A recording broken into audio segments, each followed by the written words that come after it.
Bismillahirrahmanirrahim. Assalamualaikum warahmatullahi wabarakatuh. Selamat pagi peserta mata kuliah Teknik Ilham Solar Recovery semester asal tahun akademik 2020-2021. Pada pertemuan kali ini kita akan masuk ke bab materi teknologi enhanced oil recovery yang berbeda dengan metode-metode yang telah dijelaskan sebelumnya.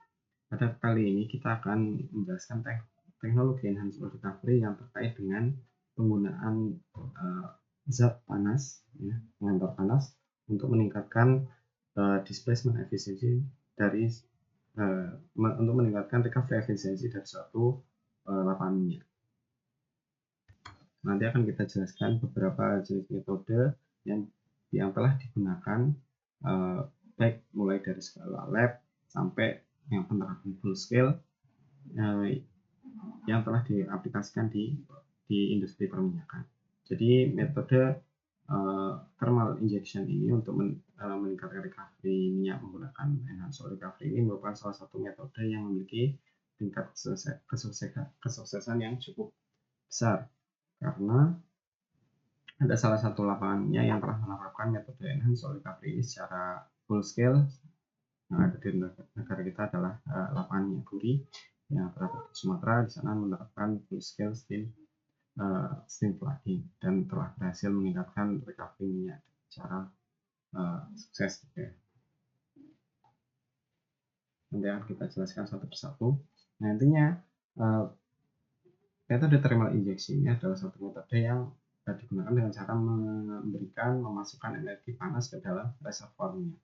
Nah, dengan memberikan energi panas atau energi kalor ke dalam reservoir, maka salah satu yang diharapkan adalah terjadinya kenaikan suhu di reservoir. Nah, adanya kenaikan suhu di reservoir ini nanti akan memberikan beberapa dampak kepada fluida di reservoir, mulai dari mengurangi viskositas minyak dan pada akhirnya akan meningkatkan mobilitas minyak. Artinya dengan kita naikkan suhu di dalam reservoir, maka minyak yang ada di reservoir yang tadinya memiliki viskositas tinggi dan susah mengalir sebagaimana teori mobility ratio, pada saat kita injeksi dan minyaknya itu sangat kental, maka mobility ratio-nya sangat tinggi. Dengan kita injeksikan panas, ya, kita tingkatkan suhu di reservoir, maka salah satu dampaknya viskositas dari minyak ini akan turun, sehingga minyak akan lebih mudah mengalir melalui mediator pori di reservoir. Nah, pada akhirnya dengan semakin mudahnya minyak ini mengalir, maka efisiensi dari pendekatan desakan serta efisiensi dari penyimpanan ini akan meningkat dengan adanya penurunan dari mobility ratio, dan pada akhirnya recovery efisiensi juga akan lebih baik. Nah, injeksi thermal ini dapat dibagi menjadi dua yang sifatnya pertama adalah stimulasi, ya. Injeksi thermal itu sifatnya stimulasi, dan yang kedua adalah sifatnya displacement. Nah, perbedaan dari kedua hal ini adalah untuk stimulasi maka injeksi itu dilakukan, pemberian energi panas itu dilakukan di satu sumur saja, yaitu di sumur produksi. Di sini ada dua metode, yaitu stimulasi uap dan yang kedua adalah dengan pemanasan lubang sumur atau well heating. Kemudian yang kedua, untuk metode injeksi thermal yang bersifat displacement, maka ini melibatkan dua sumur, yaitu pasangan antara sumur injeksi dan sumur produksi, di mana zat panas atau energi panas itu diinjeksikan melalui sumur injeksi dan kemudian akan mengalami propagasi atau perpindahan menuju ke sumur produksi, ya. Jadi dari energi panas diinjeksikan dimasukkan melalui sumur injeksi, dan minyak yang terproduksi dan juga zat-zat yang diinjeksikan tadi akan menuju ke sumur produksi. Nah, di sini ada beberapa metode yang akan kita jelaskan.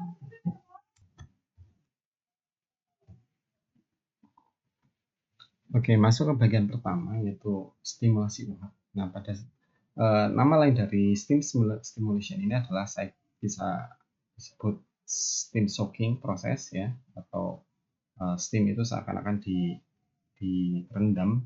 Jadi minyak direndam dengan uap atau disebut juga cyclic steam injection, ya, yaitu injeksi injeksi uap secara berulang atau siklus, dengan adanya siklus, atau disebut juga dengan puff and puff. Intinya sama saja antara ketiga penamaan tersebut, yaitu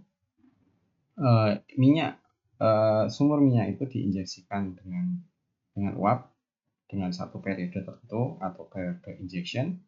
Kemudian setelah diinjeksi uap selama beberapa hari atau mungkin hingga 1 bulan, setelah itu sumur minyak itu ditutup atau di shut in atau tidak diproduksikan, agar uap yang tadi diinjeksikan itu akan seakan-akan bereaksi dengan minyak yang ada di sekitar lubang sumur tersebut.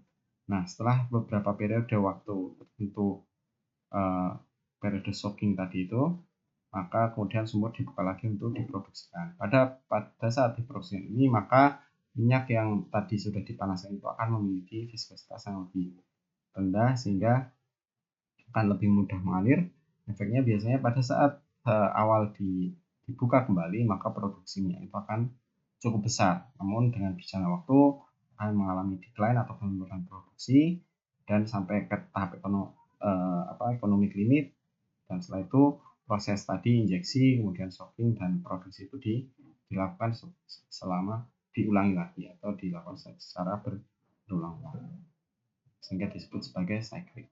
Nah, mekanisme yang terjadi yang memberikan peningkatan produksi itu antara lain yang pertama adalah perforation and wellbore cleaning. Nah, terkadang pada sumur-sumur dengan minyak yang kental atau minyak dengan low API atau API gravity yang rendah, maka banyak terdapat plugging di lubang perforasi atau lubang yang menghubungkan antara reservoir dengan sumur. Nah, pada saat lubang perforasi ini tersumbat oleh minyak berat tadi, maka produksi minyak dari reservoir ke sumur akan terhambat. Begitu juga dengan minyak berat yang terendapkan di dalam pipa produksi atau di dalam tubing. Nah, dengan diinjeksikan uap, maka minyak berat tadi yang menyumbat tadi akan cair, ya, akan mencair sehingga akan lebih lubang perforasi dan juga lubang sumur ini akan lebih bersih dan lebih mudah mengalirkan minyak dari reservoir ke atas, ya, ke fasilitas produksi. Dan juga terjadi peningkatan permeabilitas relatif minyak, ya, dengan adanya injeksi panas, maka minyak yang tadinya susah mengalir akan lebih mudah mengalir. Dampaknya secara teknis adalah saturasi residual minyak atau residual oil saturation ini akan mengalami penurunan. Nah, jika kalian lihat kembali kurva permeabilitas relatif, jika saturasi minyak residual ini mengalami penurunan, maka kurva permeabilitas relatif minyak ini akan mengalami pergeseran ke kanan. Dampaknya pada saturasi air tertentu, maka saturasi permeabilitas relatif minyaknya akan naik. Kemudian juga adanya pengaruh gravity drainage. Dengan diinjeksikan uap, maka ada sebagian minyak fasi ringan dan juga uap yang akan menuju ke bagian atas dari reservoir. Pada saat uap yang densitasnya ini lebih kecil daripada minyak ini menuju ke atas, maka di saat yang sama minyak yang ada di bagian atas itu akan terdesak ke bagian bawah, seperti efek pada gravity drainage. Dan juga adanya kenaikan tekanan dengan kita injeksikan ke dalam sumur produksi, maka tekanan reservoir di sekitar sumur produksi ini akan mengalami kenaikan, sehingga pada saat sumur ini diproduksikan atau dibuka kembali, maka terjadi kenaikan produksi dengan adanya kenaikan tekanan tersebut. Ya, ini adalah penjelasan tadi, bisa dibaca kembali. Nah, skemanya adalah seperti ini. Yang pertama adalah periode injeksi, bisa menggunakan uap atau dengan hot water, kita injeksikan melalui sumur produksi. Kemudian pada saat soaking, panas yang diinjeksikan tadi akan mengalami distribusi atau menyebar ke formasi dan juga fluida yang ada di sekitar sumur produksi. Nah, pada saat diproduksikan, maka minyak dan juga bagian steam yang terkondensasi akan ikut terproduksikan kembali. Nah, ini adalah gambaran dari fasilitas untuk mensupport cyclic steam. Ya, yang terpenting adalah di situ ada steam line ya. Jadi secara umum fasilitasnya adalah di sini ada sumber produksi, kemudian di fasilitas permukaan harus disediakan unit boiler atau steam generator untuk mengubah dari air menjadi uap ya. Kemudian di sini ada fuel untuk mendukung pembakaran. Nah, kemudian juga ada water treatment untuk mengkondisikan air yang akan diuapkan. Karena air yang bisa digunakan untuk di boiler ini memiliki spesifikasi tertentu seperti TDS, kemudian juga tidak adanya hardness dan lain sebagainya. Nah, mungkin dari teman-teman teknik kimia yang sudah mempelajari utilitas akan lebih memahami hal ini ya, karena unit boiler ini sering ataupun juga sudah familiar digunakan di unit pabrik terutama untuk heater ya, untuk heater dan juga untuk keperluan lainnya.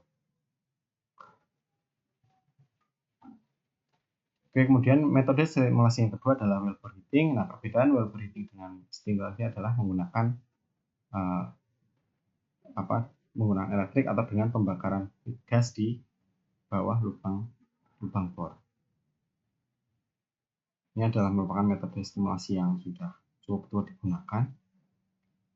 Nah, terdapat beberapa keuntungan dan kerugian dalam penggunaan metode well bore heating ini. Keuntungannya adalah efek swelling ini, yaitu efek yang terjadi akibat reaksi antara air yang diinjeksikan dengan mineral lempung yang ada di sekitar lubang bor itu dapat dihindari. Jadi benar-benar yang dimasukkan ke formasi produksi ini hanya energi panasnya saja. Nah, efek swelling ini sangat tidak diinginkan karena justru dengan pemberian stimulasi malah akan menyebabkan terjadinya plugging di sekitar lubang sumur sehingga dapat menghambat produksi.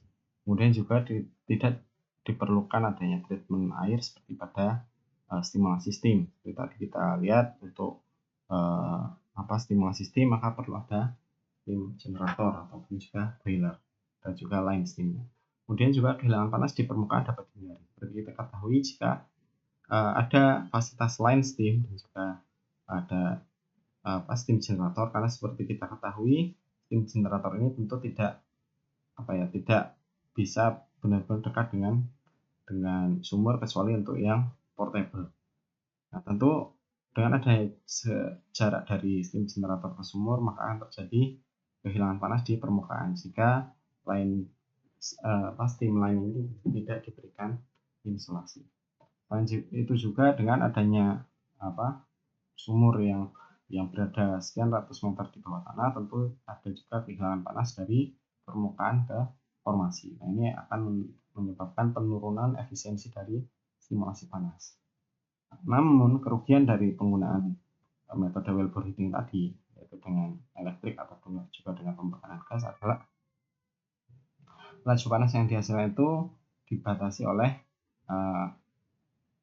temperatur maksimum dari material yang dipanaskan. Artinya material yang digunakan untuk pemanas seperti electrical coil itu tentu memiliki suhu maksimum yang bisa diaplikasikan. Itu dapat menjadi pembatas. Kemudian juga terkadang dengan pemanasan yang berlebih ini ya dapat menyebabkan kerusakan pada logam di daerah pemanasan, di mana di sumur itu di bagian bawah ada banyak material logam ya seperti casing, tubing, ya, kemudian juga liner ataupun juga pompa yang diletakkan di sekitar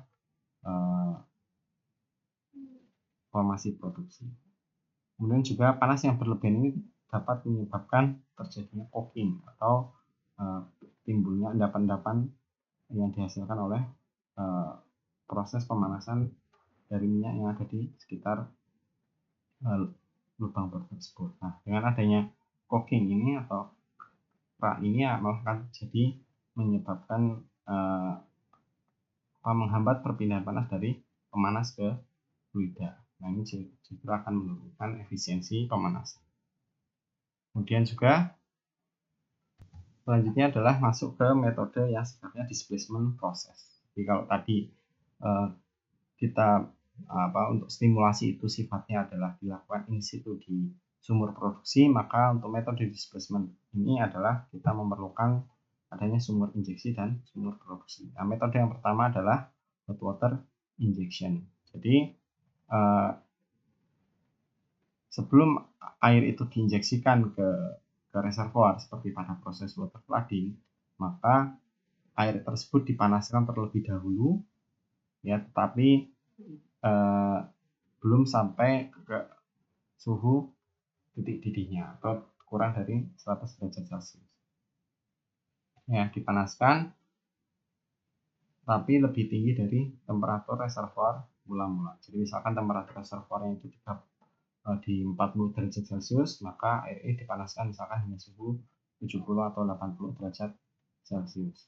Nah, air panas ini akan mengalir ke reservoir, dan dengan adanya panas yang diinjeksikan akan mengurangi viskositas minyak hingga minyak itu lebih mudah diproduksi ke permukaan. Jadi secara prinsip mirip dengan water flooding, tetapi dengan adanya panas yang diinjeksikan maka akan mengurangi viskositas minyak yang ada di front depannya, sehingga akan lebih meningkatkan efisiensi pendesakan dan juga efisiensi penyapuan dari displacement. Nah, gambarannya seperti ini. Jadi fasilitas produksinya itu sama dengan water flooding, tetapi tentu di bagian depan sebelum air itu diinjeksikan ada fasilitas pemanas untuk meningkatkan suhu air yang akan diinjeksikan. Nah, perkiraan perolehan injeksi atau juga untuk desainnya tentu sama dengan water flooding. Hanya saja dengan adanya kenaikan suhu di reservoir akibat injeksi air ini akan terjadi variasi permeabilitas dan mobilitas. Ya. Kalau tadi dengan adanya kenaikan temperatur, maka saturasi minyak residualnya akan mengalami penurunan atau kurva dari permeabilitas relatif ini akan bergeser ke sebelah kanan, sehingga efek dari variasi permeabilitas ini harus diperhitungkan dalam desainnya atau perancangan dari water injection. Nah, keuntungan dari injeksi air panas adalah yang pertama, prosesnya itu sama dengan water flooding, di mana proses water flooding itu sudah sangat dipahami, sudah sangat dimengerti ya untuk perancangannya. Kemudian juga desain dan operasinya karena serupa dengan water flooding, maka dapat menggunakan metode fasilitas yang sudah existing. Jadi di suatu project water flooding dapat langsung kita gunakan fasilitas yang ada, itu fasilitas pemrosesan air dan juga untuk jaringan pipa airnya, tapi dengan kita tambahkan fasilitas pemanas di bagian ujung dari water processing unit tadi. Kemudian efisiensi pendesakannya lebih baik daripada water flooding konvensional. Itu tadi dengan adanya penurunan viskositas minyak yang ada di reservoir. Nah, kemudian kerugiannya ya tentu kalau dibandingkan dengan steam, maka air itu memiliki kapasitas panas yang lebih rendah. Akibatnya suhu dari air ini dengan adanya heat losses itu akan sangat mudah berkurang ya, suhunya mudah berkurang, sehingga pada saat diinjeksikan ke reservoir dengan adanya heat losses tadi maka menjadi kurang efisien. Berbeda dengan steam, karena kapasitas panasnya besar, jadi panas yang dibawa oleh steam tersebut ketika sampai di reservoir masih cukup besar, sehingga dapat lebih efektif untuk meningkatkan efisiensi displacement efisiensi. Kemudian juga dengan menginjeksikan air panas tadi, seperti juga dengan cyclic steam injection, maka harus perlu treatment khusus untuk korosi, problem scaling ya, reaksi dengan yang terkait dengan keseimbangan mineral di air injeksi, kemudian juga swelling dan juga adanya emulsi. Karena antara air panas dengan minyak itu dapat menyebabkan atau membentuk emulsi. Kemudian metode selanjutnya adalah in situ combustion atau pembakaran di tempat. Nah, metode in situ combustion ini atau sering juga disebut metode fire flood, yaitu metode peningkatan perolehan minyak atau metode EOR dengan cara memasukkan panas ke sumur melalui ke reservoir melalui sumur injeksi. Nah, pembakaran itu seperti kita ketahui, proses pembakaran memerlukan 3 komponen. Yang pertama adalah fuel atau bahan bakar, kedua adalah oksidan atau zat pengoksidasi, dan yang ketiga adalah perlu adanya ignisi atau percikan api, percikan panas yang berfungsi untuk memulai pembakaran. Nah, pada proses in situ combustion ini yang menjadi fuel atau bahan bakarnya adalah sebagian minyak yang ada di reservoir. Terutama biasanya in situ combustion ini digunakan pada saat saturasi minyak yang ada di reservoir itu sudah cukup kecil dan susah jika digunakan metode EOR lainnya, sehingga saturasi minyak yang ada itu langsung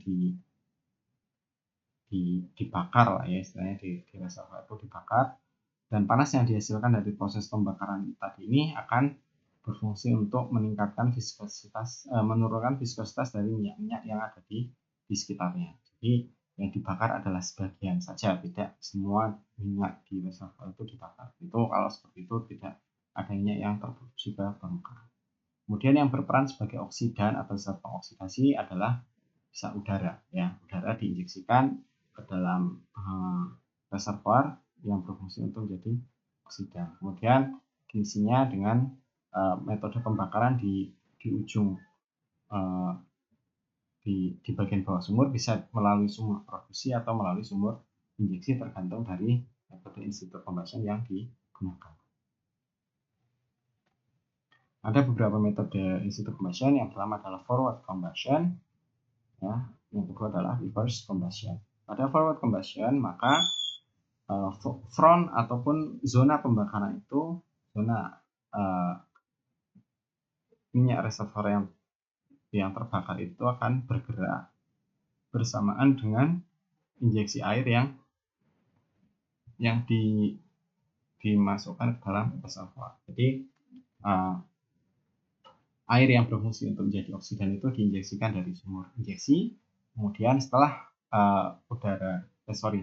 udara yang berfungsi sebagai oksidan diinjeksikan melalui sumur injeksi, kemudian di saat yang bersamaan dari sumur injeksi dilakukan ignisi atau pemantikan api, sehingga terjadi reaksi pembakaran di reservoir, ya. Reaksi pembakaran yang bergerak bersamaan dengan arah injeksi dari udara. Nah, forward combustion ini terdiri dari secara umum ada 2 metode, yaitu dry combustion dan wet combustion. Nah, dry combustion ini adalah metode pembakaran di mana di bagian sumur injeksi hanya diinjeksikan udara saja. Jadi setelah diinjeksi udara untuk pengondisian, kemudian dilakukan ignisi atau pemantikan api.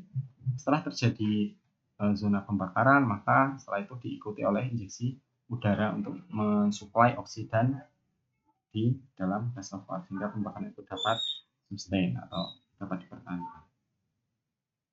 Yang kedua adalah wet combustion. Nah, pada wet combustion ini maka setelah terjadi ignisi, terbentuk zona pembakaran di reservoir, maka kemudian diinjeksikan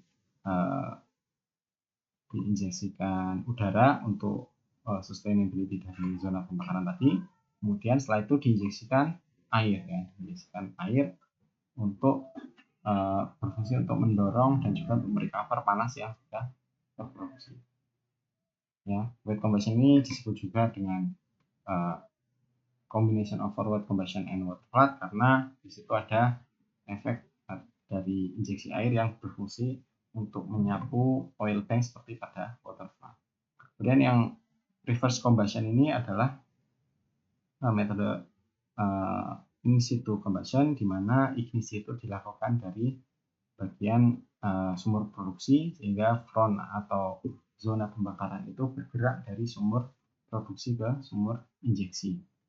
Nah, setelah zona pembakaran mencapai dekat ke sumur injeksi, maka selanjutnya dari sumur injeksi diinjeksikan udara ya untuk mendorong minyak yang sudah sebagian minyak yang sudah terpanaskan. Itu adalah perbedaan antara reverse and forward combustion.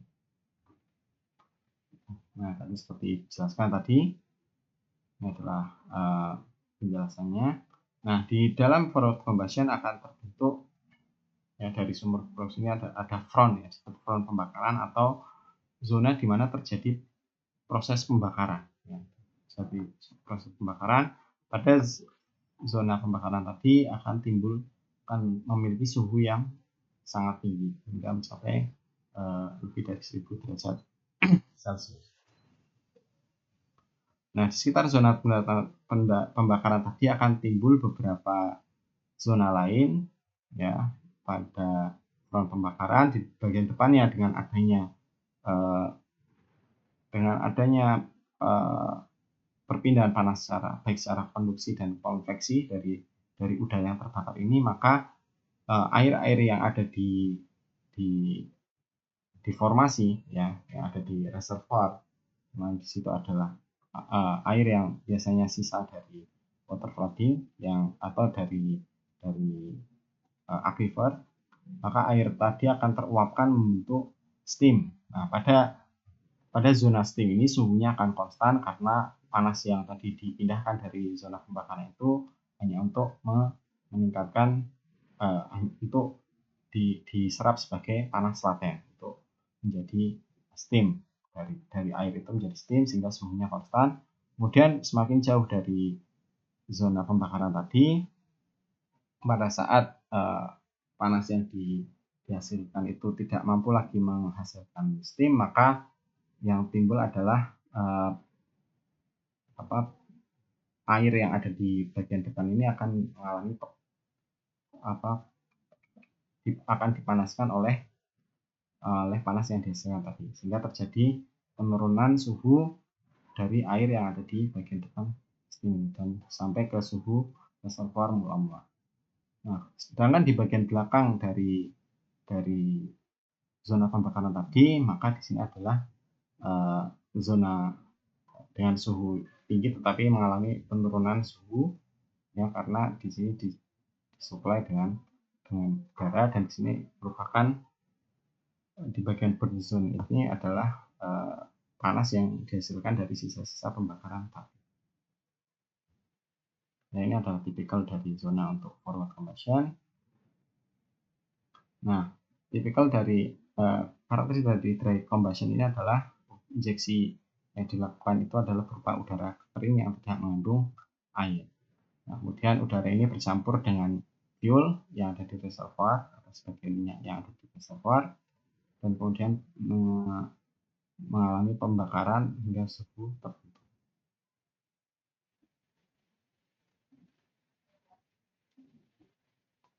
Nah, kemudian di bagian depan dari pembakaran tadi akan mengalami kenaikan suhu ya dengan adanya udara yang flue gas yang merupakan hasil pembakaran tadi akan memanaskan fluida dan juga formasi yang ada di depannya dan juga di belakangnya. Nah, ini adalah profil dari suhu dan juga saturasi untuk forward combustion, di mana di sini adalah berupa gas atau juga adanya gas ini berupa gas dari udara, campuran udara, kemudian steam ya, steam atau uap dari air yang ada di situ, kemudian juga gas-gas dari minyak yang teruapkan ya. Bagian minyak fraksi ringan itu akan teruapkan. Ini di bagian belakang ini tidak ada gas sama sekali. Kemudian di bagian depan dari zona pembakaran tadi, sini ada zona 4, di situ ada minyak pada kondisi reservoir mula-mula, dan juga ada sebagian air yang tadi tidak teruapkan ya, dia masih berupa air.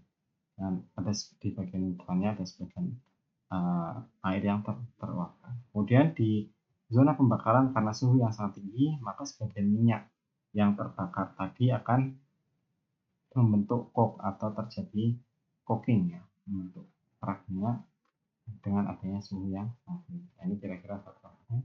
Kemudian untuk profil suhunya paling tinggi ada di zona pembakaran, kemudian mengalami penurunan baik ke depan maupun ke belakang dari zona pembakaran. Nah, keuntungan dari dry combustion adalah semua crude oil yang tadi akan dibakar tadi itu akan bersih, ya, tidak ada yang tersisa. Jadi sebagian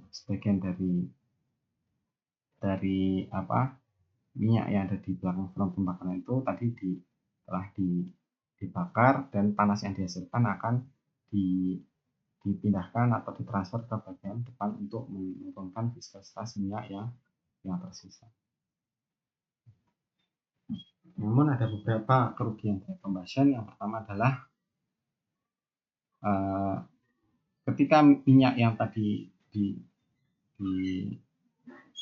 karena dengan adanya dry combustion ini front dari pembakaran itu hanya ada di bagian dekat dengan sumber injeksi, maka suhu di sekitar sumur produksi itu masih cukup rendah. Nah, apabila minyak yang tadi sudah dipanaskan tadi kemudian sebenarnya memiliki viskositas yang sangat tinggi, maka pada daerah yang suhunya lebih rendah tadi di sekitar sumber produksi malah akan menyebabkan liquid blocking, ya, malah akan menurunkan produksi minyak di sekitar sumber produksi, dan ini sangat tidak diinginkan. Kemudian dengan adanya panas yang sangat tinggi di zona pembakaran tadi, maka justru akan meningkatkan terjadinya heat loss, ya, dari zona pembakaran menuju ke formasi di sekitarnya, sehingga panas yang ditransfer ke bagian depan dari zona pembakaran ini tidak terlalu efektif. Kemudian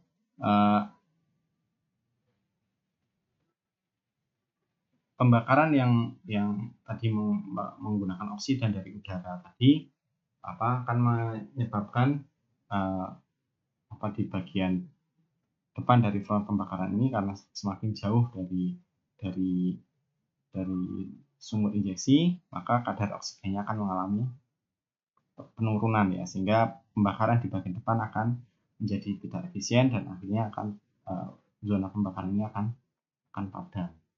Kemudian agar dapat diperoleh zona pembakaran yang sustain, maka diperlukan laju injeksi udara yang besar. Nah, akibatnya diperlukan biaya kompresi, ya, untuk mendukung injeksi udara yang besar. Kemudian untuk wet combustion, perbedaan dengan dry combustion adalah setelah diinjeksikan sebagian oksidan di dalam reservoir, yaitu berupa udara di zona 2 ini, maka selanjutnya diinjeksikan air. Ya, air ini diinjeksikan di belakang dari zona pembakaran tadi. Nah, dengan diinjeksikan air, maka sebagian panas yang tadi terpindahkan ke batuan, ya, ke batuan yang ada di sekitar zona pembakaran tadi akan diserap oleh air yang diinjeksikan. Nah, seperti kita ketahui, air itu lebih mudah, air akan memberikan panas itu secara konveksi, ya, dengan diinjeksikan, maka air tadi sebagian akan berubah menjadi uap dan akan lebih mudah menyerap panas yang dihasilkan tadi, ya, untuk kemudian ditransfer ke bagian depan dari minyak yang akan dipanaskan. Nah, dengan adanya wet combustion ini, maka panas yang hilang itu akan lebih dapat dikurangi, karena yang tadinya panas tadi hilang ke formasi di sekitarnya atau juga ke batuan yang ada di reservoir itu, maka dia akan diserap oleh air yang diinjeksikan. Selanjutnya air ini akan membawa panas yang tadi diserap tadi ke bagian depan dari reservoir. Jadi wet combustion ini sebenarnya sama juga dengan in situ steam flooding. Nanti kalau kita sampai ke materi steam flooding, kalau pada steam flooding konvensional maka steam atau uap itu dihasilkan di permukaan dengan steam generator, maka pada wet combustion ini steam dihasilkan di reservoir. Ya, dengan cara dipanaskan terbentuk steam yang nanti terjadi in situ steam flooding. Nah, kemudian untuk reverse combustion seperti tadi dijelaskan, maka zona combustion itu akan pertama di udara dan juga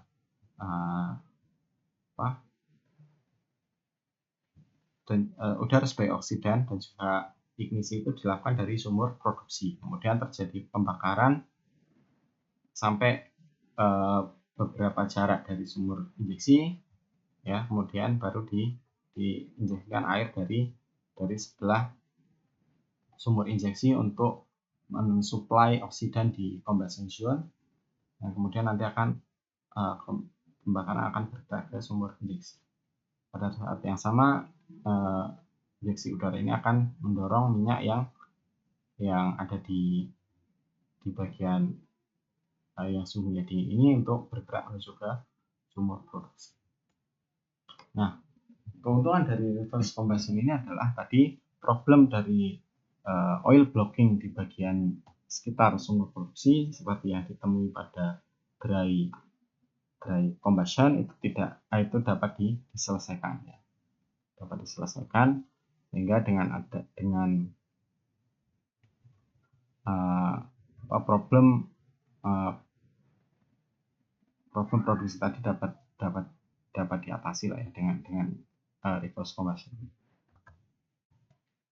Nah, secara umum keuntungan dengan penggunaan metode in situ combustion ada berapa, yaitu yang pertama bahan bakar dalam metode ini kita tidak memerlukan bahan bakar khusus yang disuplai di permukaan seperti pada steam flooding, tetapi bahan bakarnya adalah minyak yang residual yang sudah tidak bisa diangkat ke permukaan itu, maka kita dibakar di reservoir, ya. Tadi pertama dengan adanya pembakaran tentu sebagian minyak yang sebenarnya masih ekonomis akan terbakar, tapi tidak semuanya, jadi hanya menggunakan sebagian minyak residual tadi. Kemudian sehingga tidak ada tambahan biaya untuk fuel tadi, karena untuk steam flooding biaya fuel itu termasuk sangat besar, ya, untuk mengenerate atau menghasilkan steam. Kemudian juga dengan suhu pembakaran yang tinggi, maka minyak yang terproduksi ke permukaan itu, ya, yang tadi dengan adanya pemanasan itu adalah minyak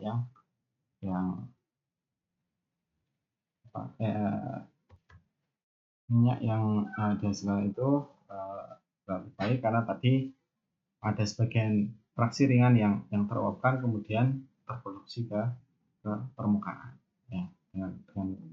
Dengan suhu yang cukup tinggi ini, maka efisiensi dari pendesakan dan juga tadi viskositas dan minyak pun dapat diturunkan dengan efektif. Tetapi secara umum kerugian dari proses in situ combustion ada beberapa. Yang pertama adalah investasi untuk fasilitas in situ combustion itu sangat besar. Terutama untuk dry combustion diperlukan biaya kompresi yang, ya, untuk menginjeksikan udara dalam jumlah besar, maka diperlukan suatu kompresor yang besar sehingga investasinya juga lebih besar. Kemudian juga terkait dengan pengoperasian, di mana air panas yang terproduksi itu memiliki pH yang rendah, ya, yaitu dengan adanya suhu yang sangat tinggi tadi akan menyebabkan kesetimbangan ion di dalam air formasi itu juga akan mengalami perubahan. Nah, tadi karena sebagian minyak fraksi ringan dari minyak itu sudah terbakar atau bahkan sudah terproduksi, maka yang tersisa itu adalah adanya endapan minyak pada tadi seperti pada dry combustion di bagian depan itu akan terjadi blocking yang justru akan menghambat produksi.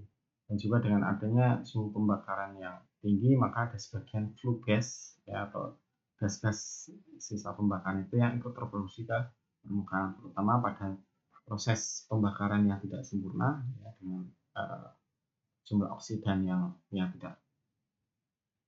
tidak cukup, maka akan timbul gas-gas yang berbahaya seperti karbon monoksida dan H2S.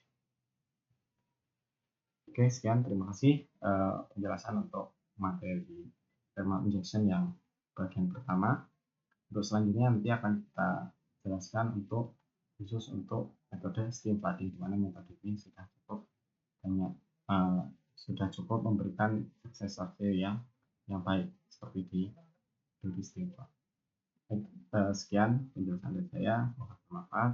Assalamualaikum warahmatullahi wabarakatuh.